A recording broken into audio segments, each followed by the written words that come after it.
नमस्कार दोस्तों, स्वागत है आपका हमारे official YouTube channel GSY Neeraj sir में। कैसे हैं आप सब? मैं उम्मीद करता हूं स्वस्थ होंगे, मस्त होंगे, अपनी तैयारी में व्यस्त होंगे। बेटा ये टेस्ट पेपर 61 है और TGT अपना लक्ष्य है। आप जानते हैं ट्रेंड ग्रेजुएट टीचर में आर्ट के लिए 148 पदों का प्रावधान है और हमें 148 फतेह करके ही दिखाना है। मैं उम्मीद करता हूं आप लोग मेहनत कर रहे होंगे, ईमानदारी के साथ जुड़े होंगे तो निश्चित रूप से आप सेलेक्ट होंगे, उसमें कोई डाउट्स नहीं है। टेस्ट पेपर 61 का जो पहला क्वेश्चन बेटा समाहित किया गया, पूछा गया परली आंख किस शैली के चित्रों की विशेषता है। परली आंख कहाँ की विशेषता है? ऑप्शंस में है मुगल, अपभ्रंश, पहाड़ी, राजस्थानी। बेटा परली आंख के लिए मूल रूप से जो जिम्मेदार है आप जानते हैं अपभ्रंश शैली जिम्मेदार है और अपभ्रंश शैली ही इसका राइट आंसर बनेगा। सवा चश्म और डेढ़ चश्म का आप जानते होंगे मूल रूप से चित्रण कहाँ पे होता रहा है, तो अपभ्रंश शैली की बहुत अच्छे से विशेषता रही है। तो परली आंख किसकी विशेषता है? अपभ्रंश शैली की विशेषता है। राइट आंसर सी के साथ हो जा रहा है। प्रश्न संख्या 2 की बात करते हैं। पूछा गया षडांग किससे संबंधित है? षडांग किससे संबंधित है? ऑप्शन हैं चित्रकला, वस्त्र, मूर्तिकला या फिर स्थापत्य कला। बड़ा जो षडांग का संबंध है आप जानते हैं, षडांग को पंडित यशोधर साहब लिखते हैं, 11वीं शताब्दी के मध्य लिखा जाता है और कामसूत्र का टीका होता है। काम सूत्र का टीका होता है, इसका संबंध चित्रकला से है। राइट आंसर ए के साथ बनेगा। पंडित यशोधर आप जानते होंगे जयमंगला नाम से इसका टीका निकालते हैं, तो राइट आंसर ए के साथ बन रहा है। षडांग चित्रकला से संबंध रखता है। प्रश्न संख्या 3 की तरफ बढ़ते हैं। 3 में कहा जाता है पाल शैली के चित्रों का मुख्य विषय क्या रहा है? मुख्य विषय, प्रमुख विषय क्या रहा है बेटा? ऑप्शन हैं बौद्ध धर्म, रागमाला, बारहमासा या फिर श्रृंगार। बेटा पाल शैली के जो चित्रों का मुख्य विषय माना जाता है वो क्या माना जाता है? तो पाल शैली का जो मुख्य विषय माना जाता है वो बौद्ध कथाएं मानी जाती हैं। बौद्ध कथा राइट आंसर ए के साथ बनेगा। बौद्ध कथा इज द राइट आंसर, यानी ए इज द राइट आंसर। प्रश्न संख्या 4 की तरफ बढ़ते हैं। 4 में कहा जाता है राग रागनियों का अंकन किस शैली में सर्वाधिक हुआ है? राग रागनियों का अंकन किस शैली में सबसे ज़्यादा हुआ है? ऑप्शन हैं पाल शैली, मुगल शैली, कांगड़ा शैली या फिर राजस्थानी शैली। बेटा राग रागनियों का जो अंकन है वो मूल रूप से किस शैली में ज़्यादा होता है? राजस्थानी शैली में ज़्यादा होता है, तो राजस्थानी शैली राइट आंसर बनेगा। D is the right answer. D is the right answer. Next प्रश्न संख्या 5 की तरफ बढ़ते हैं। 5 में कहा जाता है शिकार के चित्र किस शैली में सबसे अधिक बनते हैं? शिकार के चित्र कहाँ ज़्यादा दिखाई देते हैं बेटा? पहाड़ी शैली में, कंपनी शैली में, मुगल शैली में या फिर बूंदी शैली में? तो आप देखते होंगे बेटा शिकार संबंधित ज़्यादातर चित्रण मुगल काल में दिखाई देते हैं। मुगल काल राइट आंसर बन रहा है। B is the right answer हो जा रहा है। B is the right answer. Next प्रश्न संख्या 6 की बात करते हैं। 6 में पूछा जाता है मुगल चित्रकला में हिंदू विषयों का पोषक कौन था? मुगल चित्रकला में हिंदू विषयों का पोषक कौन था? ऑप्शंस में है बाबर, अकबर, शाहजहां, जहांगीर। बेटा मुगल चित्रकला के लिए जो हिंदू विषय से चित्रण का कार्य हुआ है वो सबसे ज़्यादा अकबर का हुआ है। अकबर राइट आंसर बनेंगे। B is the right answer. जबकि आप जानते हैं मुगल काल में जो चित्रकला स्वर्ण काल पर पहुँचती है उसके लिए जहांगीर जिम्मेदार होते हैं, तो जहांगीर के लिए जाना जाता है। ठीक है, तो इसके लिए मुगल चित्रकला में हिंदू विषयों में ज़्यादातर चित्रण अकबर के काल में हुआ है। बी राइट आंसर बन रहा है।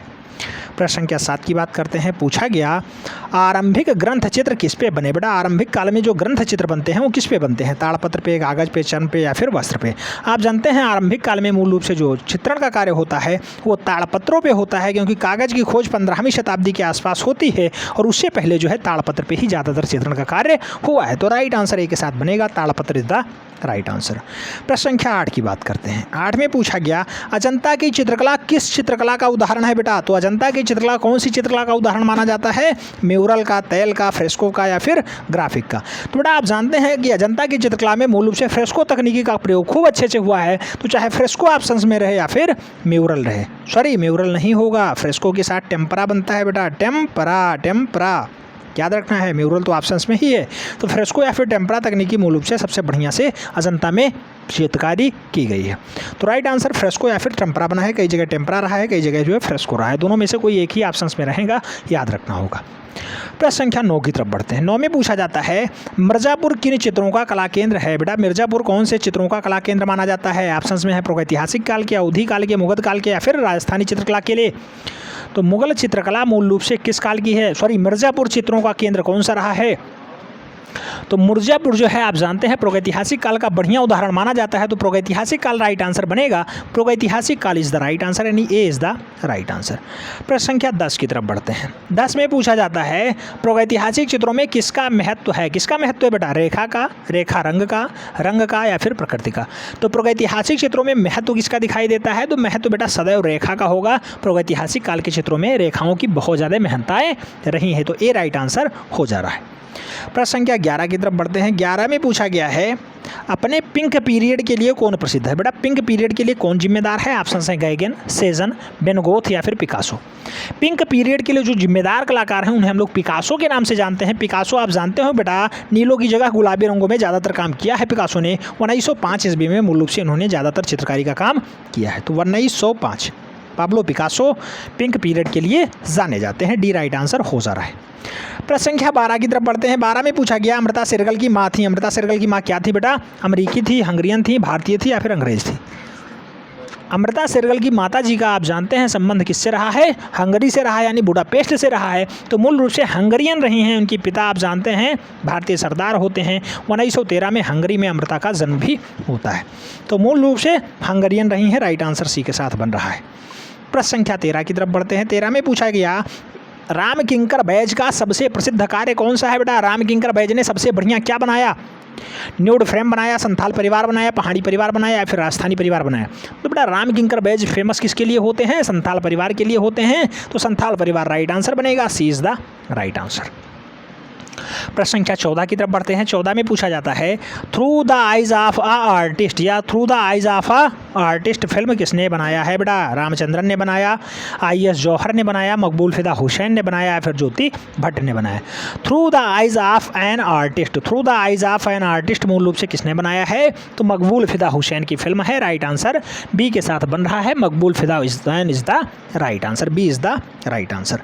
नेक्स्ट प्रश्न संख्या 15 की बात करते हैं। 15 में पूछा जाता है प्रसिद्ध चित्र जमीन किसने बनाया हुआ है या किस पे बनाया हुआ है बेटा। तैयब मेहता ने बनाया, एस.एच. रजा ने बनाया, एम.एफ. हुसैन ने बनाया या फिर किया चारा ने बनाया। बेटा ज़मीन चित्रकारी मूल रूप से किसने की है। तो ज़मीन को चित्रित करने का काम मकबूल फिदा हुसैन का रहा है। मकबूल फिदा हुसैन राइट आंसर बनेंगे। B is the right answer. आप जानते हैं मकबूल फिदा हुसैन ने बहुत सारी चित्रकारियाँ की हैं जिसमें ज़मीन चित्रकारी 1955 ईस्वी में की है, याद रखना होगा। दुपट्टे में 3 औरतें 1958 में बनाते हैं। नीली रात 1962 में बनाते हैं। घोड़ा बहुत फेमस है बेटा, 1958 में बनाया जाता है घोड़ा। मकड़ी लैंप के बीच 1958 में बनाया जाता है, किसके द्वारा। मकबूल फिदा हुसैन के द्वारा। 2 स्त्रियों का संवाद भी 1957 में बना दिया जाता है, किसके द्वारा। तो ये भी मूल रूप से मकबूल फिदा हुसैन के द्वारा बनाया जाता है। तो जमीन चित्रकारी मकबूल फिदा हुसैन की है, वो 1955 में बनाते हैं। राइट आंसर बी के साथ बन रहा है। प्रश्न संख्या 16 की तरफ बढ़ते हैं। 16 में पूछा जाता है वह पहला पेंटर कौन था जिसने तैल चित्रांकन आरंभ किया है। लियोनार्डो ने, जैवानिक ने, माइकल एंजेलो ने या फिर ब्रेटिसेल्ली ने। बेटा पहला जो है पेंटर माना जाता है जिसने तैल चित्रांकन स्टार्ट करता है, उसका नाम क्या होता है। तो जैवानिक होता है बेटा। जैवानिक पहला पेंटर है जिसने जो है तैलीय चित्रण स्टार्ट किया। तो राइट आंसर सी के साथ बन रहा है। सी इज़ द राइट आंसर। प्रश्न संख्या 17 की तरफ बढ़ते हैं। 17 में कहा गया है आयरन पिलर कहाँ पर स्थित है। आयरन पिलर कहाँ पर स्थित है। मुंबई में, हैदराबाद में, कोलकाता में, दिल्ली में। बेटा आयरन पिलर आप जानते हैं मूल रूप से कहाँ पाया जाता है। तो दिल्ली में पाया जाता है। कुतुब मीनार के समीप पाया जाता है। आप जानते होंगे चंद्रगुप्त सेकंड के द्वारा इसका निर्माण करवाया जाता है। ठीक है, तो दिल्ली में स्थित है। राइट आंसर डी के साथ बन रहा है। D is the right answer. प्रश्न संख्या 18 की तरफ बढ़ते हैं बेटा। 18 में पूछा जाता है मीनाक्षी मंदिर कहाँ स्थित है। हमने पढ़ा रखा है बेटा मीनाक्षी मंदिर कहाँ पे है। हम्पी में है, तंजौर में है, मदुरई में है या फिर बेल्लोर में है। राइट आंसर क्या बनेगा बेटा। तो मीनाक्षी मंदिर मूल रूप से कहाँ पाया जाता है। मदुरई में पाया जाता है। मदुरई राइट आंसर बनेगा। B is the right answer हो जा रहा है। प्रश्न संख्या 19 की तरफ बढ़ते हैं। 19 में पूछा जाता है कि जमीनी राय की पेंटिंग मूल रूप से किसने द्वारा किया जाता है। तो जमीनी राय कहे या फिर जामिनी राय कहे, मूल रूप से इनके पेंटिंग का माध्यम पूछा जाता है बेटा। और बार बार पूछा जाता है कि वाश में किए, टेम्परम किए, आयल में किए या फिर आयल पेस्टल में किए। तो जामिनी राय या फिर जमीनी राय के लिए मूल रूप से कौन सा पेंटिंग होता है। टेम्परा पेंटिंग जिम्मेदार होता है। टेम्परम सबसे ज़्यादा काम किया है जामिनी राय ने। राइट आंसर सी के साथ बन रहा है। सी इज़ द राइट आंसर हो जा रहा है। लास्ट क्वेश्चन है क्वेश्चन नंबर 20। पूछा जा रहा है एलिफेंटा गुफाएं किससे घिरी हुई हैं। एलिफेंटा गुफाएं किससे घिरी हुई हैं। ऑप्शंस हैं पहाड़ी से, समुद्र से, नदी से, पहाड़ियाँ से। बट आप जानते हैं एलिफेंटा गुफा समुद्र से घिरी हुई है, धारापुरी टापू पे स्थित है। तो राइट आंसर क्या बनेगा। मुंबई का पहाड़ी वाला बेल्ट, पहाड़ी राइट आंसर बनेगा। पहाड़ियों से घिरी हुई हैं। ठीक है, तो पहाड़ी राइट आंसर बन रहा है। डी राइट आंसर हो जा रहा है। हालांकि यहाँ पे दोनों जगह पहाड़ पहाड़ है, तो राइट आंसर डी लगा दीजिए बेटा। उम्मीद करता हूँ यहाँ से भी आपको कुछ ना कुछ सीखने को मिला होगा। टेस्ट पेपर 61 है बेटा और बहुत अच्छा स्कोर आपका रहेगा। मिलते हैं स्टूडेंट में, तब तक के लिए जय हिंद।